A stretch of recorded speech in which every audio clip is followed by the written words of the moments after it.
Hey everyone, I scored a diecast this week that I've been chasing on and off for about 25 years. This is a very old diecast. This is by a company called JRL. They really didn't make many cars. They did a 1/12 scale first gen Dodge Viper, and they did this, a Dodge Ram 3500 dually. Then it seems like their tooling was bought out by Anson. So you may see this in some Anson packaging. They made this in a few different colors, colored breakups, all red, all black, blue. They did different pickup bed styles. This is the one I always wanted, the colors I always wanted. I found it locally for about $50, which if you look on eBay, sometimes they want 100, 150, so at 50 bucks, I'm obviously not mad at it. Now this is mid-90s diecast, so this is not great. The door fitment is terrible. I mean, that's pretty bad.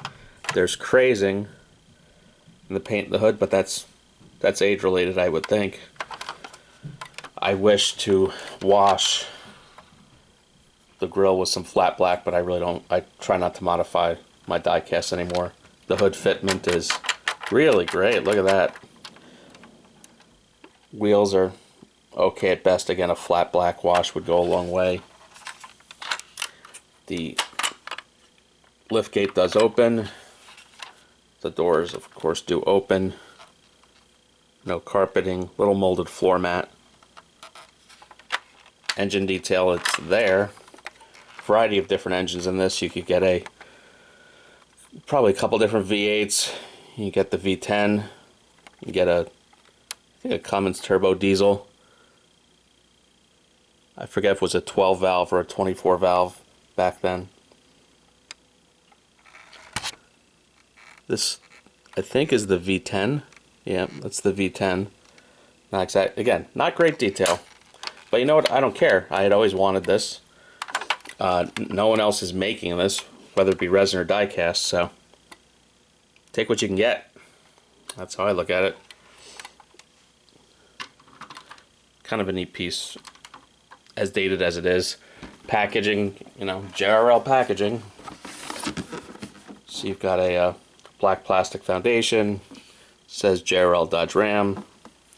Pretty basic packaging. That's shows shelfware. And that gave me an excuse to bring out one of my favorite pieces that I got a little while ago. Dodge Ramcharger. This is late 70s, like 79, early 80s. This is by BOS, which I love the brand, like a great grill. I mean, this is a great looking model, but I bought a BOS that came this week. I couldn't shoot with it because it was just so bad. The windows were bowing everywhere, broken off mirrors, broken off ornament, just I couldn't use it, so I had to send it back. So here we are with an older BOS model. Great wheels, great tires, good interior, good paint. Windows aren't particularly bowy, but they're nice and flat windows anyway. This is car number, who knows, because while this paint or deco was still wet, they put in the box, so it's 600 something out of 1,000. Oh well. I just think it's a great looking model. No one else does it. I really don't have that many Mopars. I don't really have that many Dodge vehicles, so I'm kind of trying to hunt to get more typical BOS packaging. It's always a black and gold box with a styro insert. Nothing too exciting there. Bought a couple more cars this week. I finally got a C8 Corvette. I've got a Jeep. Like I said, I've been low on Mopar, Dodge, Jeep stuff, so keep an eye out for that. Everyone have a good week. Please like and subscribe.